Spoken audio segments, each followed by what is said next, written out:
What's up, everybody? Welcome back to the Martian MMA podcast. I am your host, the Martian, also known as John, here to talk about this week's UFC card going down this Saturday night, headlined by a welterweight fight between Joaquin Buckley and Colby Covington in the main event, along with 12 other fights, 13 fights in total going down from Tampa, Florida this Saturday night. And this will be the last UFC card of the year. I believe it's the 42nd UFC event of the year, which means it's the 42nd Martian MMA podcast of the year. We have talked about every single fight from every single card for the 6th year in a row.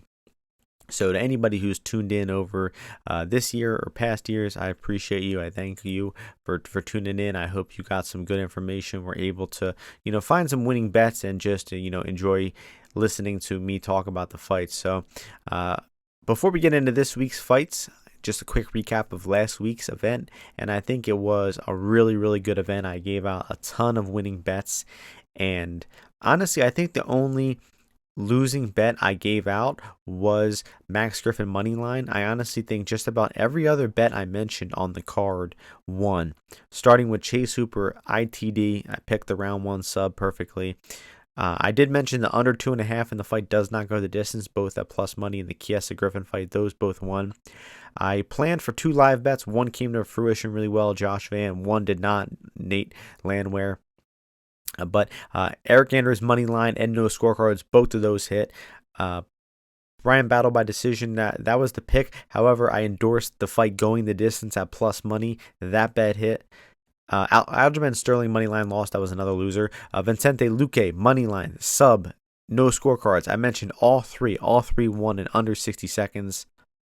And I didn't really have a bet for the Reyes Smith fight. Neither did I didn't have a bet for the Mitchell Gracie fight. Gain decision, somehow won. You had to lay juice on that. Terrible bet, but it somehow won.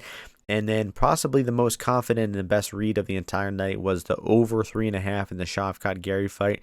I mentioned starts 3-4-5, GTD over 3.5, and Shavkat by decision. That's 6 winning bets I mentioned on one single fight there. And then did predict Pantoja to win the fight, but, got the method of victory wrong there with the sub. So just a really, really great night of predictions. I said there's no way that more than 3 dogs won, 2 dogs won, 1 pick'em won. And it was almost 3 with Volkov kind of getting robbed there. But, just happy that came out well. And, I just haven't done well on pay-per-views recently. So it felt really good to get some wins on some pay-per-views and predict those fights good. So I hope you're all able to get some good information and win some bets the last week. And we're going to get into this week now because we got 13 fights. Women's strawweight division, Piera Rodriguez, Josephine Knuttson. Odds for this one, Knuttson minus 235, Rodriguez plus 200. Pretty classic striker versus grappler matchup here. And I think you have to go with a grappler at the current price. You have 70% on Knuttson, who is, a skilled Muay Thai striker. However, her takedown defense is not good. Her ability to get off the bottom is not good, not proven. And, I think you can just immediately watch the Palastri fight from last fight and see enough concerning things that I think Piera has to be the side here. I don't think Piera is really great at either striking or grappling, but I do think that she's pretty reliable to try to take this fight to the floor. And Knuttson just likes to go in the clinch, and we saw her get taken down from the clinch because she's just so used to that Muay Thai background, staying real vertical in the clinch. She totally neglected the body lock, and that's where Palastri was able to get her down.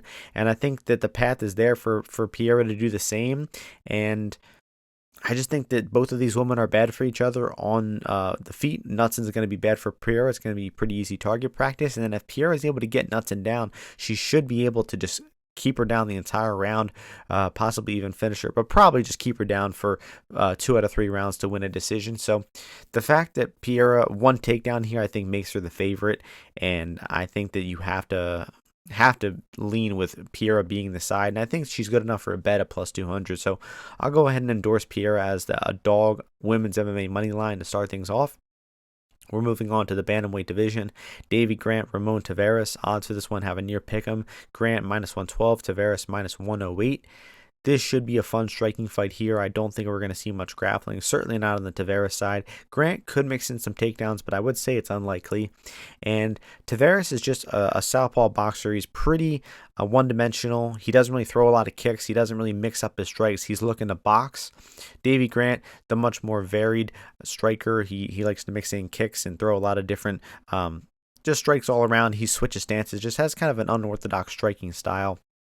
And he's much more proven. He's a veteran, and I think he has the better cardio of the two. Honestly, Tavares slowed down pretty badly in that city fight, and I just don't trust Tavares the longer the fight goes, honestly. I do think the line going the distance here is off. I mean, this is a bantamweight striking fight. Both guys do have some power, but the fight is favored to end inside the distance, and you can get plus money, even money on the fight going the distance. I think that is certainly the side here.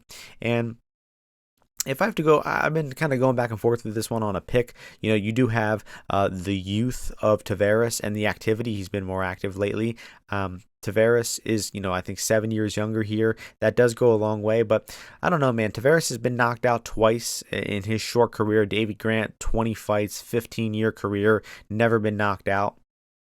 And I trust his cardio way more, and I don't know, man. I think that Tavares is still a little too unproven for me to pick him here, so I'll pick Davey Grant. Won't endorse a moneyline wager. I think the the GTD bet is a good wager here. I think that's probably the best bet of the fight, and I also like Grant KO 3.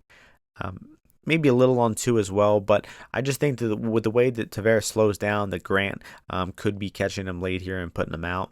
And so I like the GTD and the KO 2-3 there for Davey Grant. Women's flyweight division, Miranda Maverick, Jamie Lynn Horth. Odds for this one have -600 Maverick, Jamie Lynn Horth plus 425. I mean, I think Horth is pretty terrible, and Maverick's just going to be, levels ahead here. Maverick is a pretty underwhelming fighter, but she knows how to win fights. She realizes that her top game or wrestling is the way she wins fights, and she is 6-0 in the UFC when she lands more than one takedown.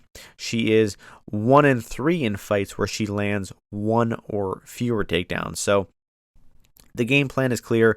When she lands her takedown, she typically wins. She stays pretty safe in top position, and I just think that she is significantly more experienced than Jamie Lynn Horth, and better as well. I mean, and Horth was taken down twice by Cohen, once by Hardy, twice by Petrovic. I think Miranda is a better wrestler and grappler than all three of those ladies, so I think it should be pretty easy pickings here from Miranda Maverick, and I'm going to endorse a bet on her sub line. Small sub plus 600, and then small sub 2-3 plus 1200. I like both of those. Just for, a small bet, maybe a third of a unit, a half of a unit spread across those two. You have a -600 women's favorite who's going to grapple, and her sub line is at 6-1, so I think that's a good stab there. We're moving on to the featherweight division in a really good fight here. Miles Johns, Felipe Lima. Odds for this one have Lima -235, Johns plus 200. Surprised at this line. Lima had a pretty impressive debut. It was short notice. He came into the UFC. He fought Nemov, who was on a bit of a win streak, and he was able to have a really competitive fight with him and then finish him off in the third round. And I just think it was an impressive look overall. I think the guy's a very skilled, well-rounded fighter. He has 5-round experience over in the Octagon promotion. And that fight was up a weight class, too, versus Naimov. So just a very impressive debut.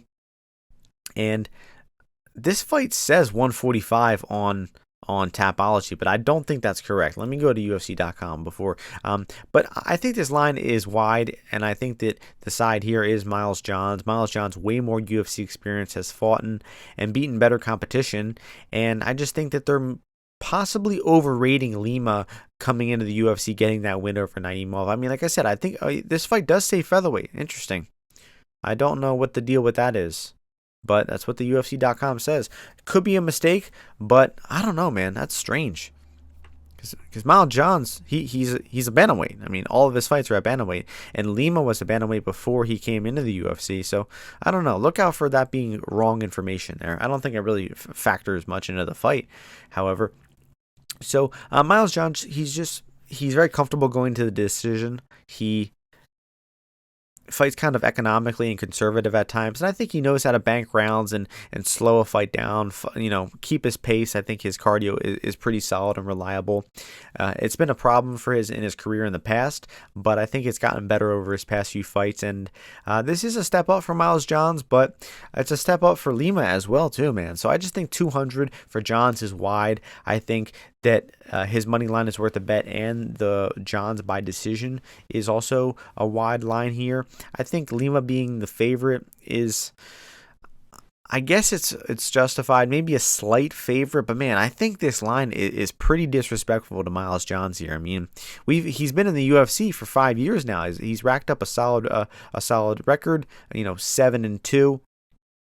The two guys he lost to, Castaneda and Bautista, both solid fighters. So I don't know, man. I think Johns is getting a bit disrespected, and I think he's the easy money line and decision play here. We're sticking in the featherweight division next. We're going on to Sean Woodson versus Fernando Padilla. Odds for this one have Woodson -155, Padilla +135. Not too many thoughts on this one. Should be a striking fight, and I think the line is kind of correct with Woodson being around a 60% favorite. Based on the Padilla fight versus Kyle Nelson, him really struggling with the striking and the length of Kyle Nelson, I think he could probably run into some similar issues here with Sean Woodson, who is, a very long, lanky fighter for the weight class. Just knows how to fight behind his reach. Although Woodson's fights tend to be pretty close. I mean, the Charles Jourdain fight was a clear decision for him. However, it somehow was a split. The Zalal fight back in the day was a split. Saldana split draw. Caceres, I thought that fight was really close as well, even though it was unanimous decision. So I'm not really interested in laying the juice here on Woodson. The odds have Woodson decision as the most likely method of victory. I agree with that. And the over, very juiced here. The GTD is sitting at 67%. I think that's accurate. We are going to likely be due for a competitive decision here. The split decision prop here +275. I think that's good. I think that the fight ending by split here is fairly likely, definitely more likely than +275. So I'll go ahead and endorse that as the wager on this fight is the end split. We're moving on to a lightweight prelim. Drakkar Klose, Joel-Alvarez. Alvarez is -450, Klose +350. I've been a bit of a critic of Alvarez over his career, but I actually think the guy looked pretty solid in his last fight. And I thought Klose, despite escaping with the victory in his last one, I thought very bad performance. And the fact that he was struggling with Joaquin Silva was just a bad indication. And I think Alvarez shouldn't have too much trouble here. He's kind of a janky, athletic, reliant fighter, Alvarez, but you can't deny the guy has good attributes. He's big, he's strong, and he's pretty well-rounded for the weight class as well. And I just think the guy's getting better. He came into the UFC with all of his wins by sub. I think he's gotten more well-rounded over the years, and he's been improving, and I think he won't have too much trouble here. Where the line's at now, it's obviously Drakkar or pass, but I mean, he's 36 now. He's had some injuries. I think he had some neck injuries, and with just how questionable he looked versus Silva in his last one, I can't get behind anything related to Klose here. So I think Alvarez will win, but his ITD, man, is -160. Klose has been knocked out once in his career, and it was by the legend Beneil Dariush. So I think 60+% for Alvarez to finish is pretty bad. But yeah, no, I can't get behind any bets on that one. So I won't spend any more time. We're sticking in the lightweight division for the last fight in the prelims. The absolute legend Michael Johnson taking on Ottman-Azaitar. Odds for this one have Johnson -220, Ottman +185. I think the line is accurate here, man. I mean, Michael Johnson, significantly more experienced and skilled. It's just the fact that he is old. He does tend to, fumble fights. But the guy's been looking pretty solid lately, man. I mean, a few nice wins in a row. Oh, well, it's only one win in a row, but he really overperformed his price in several fights, I think, in a row. He just clearly beat Patrick as a slight favorite there. He massively overperformed as a 2-1 dog and almost beat Jamie Malarkey. Straight up cash as a +250 dog versus Diakese, was in total control with the fight versus CDF before getting caught there, and then just absolutely dominated as a slight favorite versus Darius Flowers. So despite Michael Johnson having all these flaws, I think he's actually gone underrated in a lot of his fights lately in the market, and I think the market is finally wise to it here, and I think him being close to a 70% favorite is very accurate versus Azaitar. I think Azaitar needs an early knockout or else he's going to be in deep trouble. He's just shown no ability to win fights the later they go.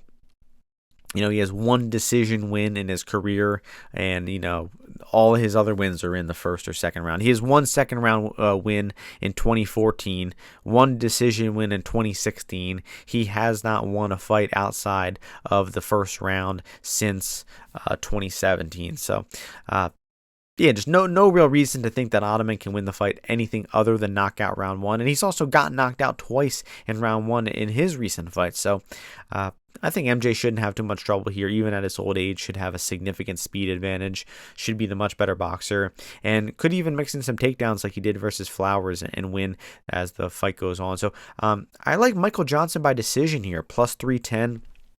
If he can slow the fight down, land some takedowns, I think that obviously he's a big favorite if this fight goes to the decision, in my opinion. So I like the 310 for MJ by decision there. And we are on to the main card here in the light heavyweight division, where we have Navajo Sterling making his UFC debut, taking on Tokkos. And the odds for this one have Sterling as the favorite, minus 900, Tokkos plus 600.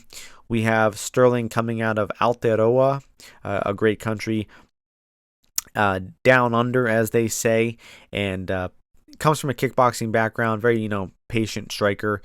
Guy does seem to have some lethal strikes, and he just seems like he has a really good eye for exchanges. You can just see how experienced he is, and he just fights very patiently, and I think that leads me to believe that the only play on this fight here is playing Sterling by KO in the second or third. Just hoping Tokkos can, slow the fight down, maybe grapple, maybe kill some time, and make it to the second or third before eventually getting finished. Wouldn't completely surprise me to see Sterling just win a decision here if he's really just, picking his shots, taking his time. He does seem very patient, as I mentioned, but the reason why I think he probably gets the knockout is because Tokkos doesn't really concede defeat. I think when you watch that fight versus Ming Yang Zhang, he's getting tagged with punches that fight, and he's not quitting. He throws his own punches back. He doesn't get content to make it to a decision and fight safe. He actually, threw down in that fight when he was in trouble. So I think if he starts getting tagged, I think he's going to start getting wild, and Sterling's eventually going to find the kill for a second round KO there. I don't like the over there either. I think it's going to be a very nervous over 1.5 rounds. I think he's going to get knocked out sometime in the second round, and I wouldn't want to be sweating the 2.5 minutes for minus 150 juice. So, I like the KO 2-3 for Sterling there. I think it's like plus 2 something on FanDuel. We're moving on to the bantamweight division. Daniel Marcos, Adrian Yanez. Good bantamweight fight here between two young strikers. We got Marcos minus 225, Yanez plus 190. I have no idea if these guys are actually young or not. I said young, but both 31, not exactly young, but I got Marcos by decision here. It's plus 195. You can still get it at a FanDuel. I just think we're due for a striking fight here. I don't think it's going to be a blowout, but I do think we're going to see Marcos, get the better of it just by throwing out more strikes. I trust him a little bit more. And Adrian Yanez, I just think his defense is way too lackadaisical. He gets hit far too much in these fights, and he kind of has the ability to be a little knockout reliant. We saw several times throughout his career where he starts slow, he maybe loses a round, and then he gets going in the later rounds and maybe finds a knockout, but when the fight actually goes to decision, the Davey Grant fight, split decision, the Miles Johns fight back in LFA, he lost that one. I think that was by split decision. So he has a 4-3 record when the fight goes the distance, which means that I just think that he doesn't really emphatically win fights when it goes the full 15, and I think it is going the full 15 here, and I just think Marcos is going to be a little more accurate, a little more active with his strikes, and my opinion of Marcos has actually improved a lot lately. His win over Castaneda, I thought that was pretty impressive, and I will be picking him to win by decision there. We are going back to the light heavyweight division next for Dustin Jacoby versus Vitor Petrino, where Vitor Petrino is the minus 330 favorite, with Jacoby coming back plus 270. So I have no real interest in betting the money lines here. I think that Jacoby has looked far too worn and got hurt much too often in his recent fights for me to be interested in him, even at this big dog price. And obviously, I'm not interested in laying 75% on Petrino. The fact that Petrino managed to get subbed by Anthony Smith is so embarrassing and pathetic. I mean, Petrino was on a roll before that. I liked the guy. He'd cashed for us in a few fights in a row, and getting subbed by Anthony Smith is unforgivable, though. I honestly think his entire career is in the fucking shitter after that one. So, that being said, Petrino's KO line here confuses me because it's plus 110, and then his sub line is up at plus 550. I don't think that is accurate. I think they should both probably be around like plus 250, 300 or something. So I think his decision line for Petrino and his sub line are both being mispriced, and they're just giving too much equity to Petrino KO here. I know Menafield was able to rock Jacoby twice. Jacoby got put out by Dom Reyes in his last fight. I just think his chin is pretty faded at this point, man. I mean, he's had a long career. He's only 36, but he's had a long kickboxing career. He's been in the UFC a good while now. He's lost 4 of his last 5 fights in the UFC. So, yeah, man, I just think Petrino is probably going to be mixing in some takedowns here. I just don't think that Petrino is going to have an easy time on the feet. I mean, skill for skill, Jacoby probably is the better striker. Petrino is just, going to be way faster, more powerful. I mean, he has the youth here by about 10 years, if I'm correct. Yeah, 9 years youth for Petrino here, but I think he's just going to be probably mixing in some takedowns, some clinch. And I like Vitor by sub or decision here at plus 175. It's basically just fading his KO equity. And I hope Petrino mixes in some takedowns here, wins the fight with his grappling either by sub or decision. And you're getting a minus 300 favorite at plus 175 to do so. I like that line there. We are moving on to the flyweight division next. Manel Kape taking on Bruno Silva in a really fun fight here. We have Manel Kape favored minus 365, Bruno Silva plus 300. So I do envision this one being closer than where the line indicates. However, I just can't get behind getting on a Bruno Silva money line play. I think maybe like a Bruno Silva plus 3.5 or something might be interesting, because Manel Kape is fucking indestructible. This guy is so hard to finish. He's really tough to take down and to get good positions on. He has an incredible chin. He's just so durable. So it just seems really unlikely that Bruno Silva is going to be finishing him here. And I also just don't see him doing quite enough to win rounds, because I think he's going to be at a power disparity with Kape here. And when these two are striking with one another, I think that Kape is just going to have a clear firepower difference. But Kape's volume, his striking numbers are not good. He really doesn't throw a ton of strikes, and he can easily get into fights that are pretty close on volume. So I don't like anything related to Kape here. Even his decision line at near, even money, I don't like that. So I can't see what plus 3.5 is for Bruno Silva. For some reason, DraftKings now has plus 5.5 lines or plus 9.5 lines, which is kind of interesting. So Bruno plus 3.5 is at near even money, plus 105. I thought we were going to get bigger plus money than that. I don't even like that, man. I don't like that. No bets I like here. I think Kape probably does win a decision. I think it's going to be competitive. I think Bruno is going to hang in there the entire time, and he's going to try his best. He's going to throw some strikes, attempt some takedowns. I just don't think he's ever going to really deter Manel from his game of just being, the superior, quicker striker here. Make no mistake, Kape is going to have a pretty sizable speed advantage here, and I think that probably carries him to a decision victory here, but not a confident read on that one. And we're moving on to the co-main event in the featherweight division. Cub Swanson, Billy Quarantillo. Odds for this one have Bill Q minus 146, Cub Swanson plus 126.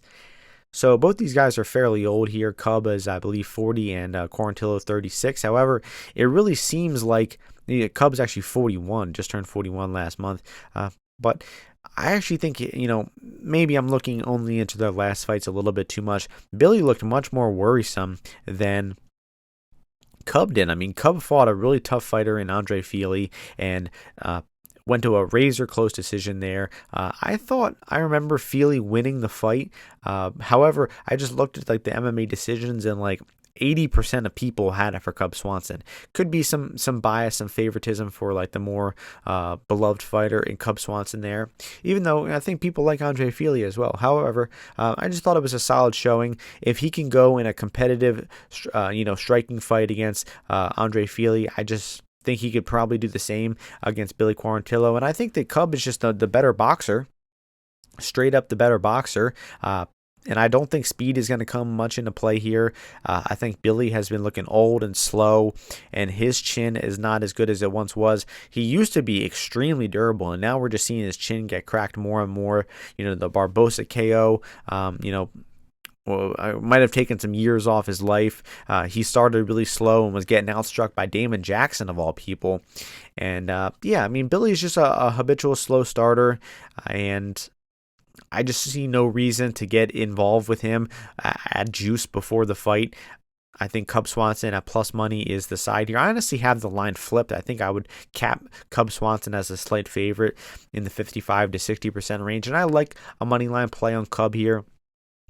I also think the fight going the distance around even money is mispriced. I think that is a generous price for the fight going the distance. I think both these guys are just going to be, I think it's going to be competitive, right? They're both going to be pumping out volume on one another. However, I just don't see either having the power to finish one another.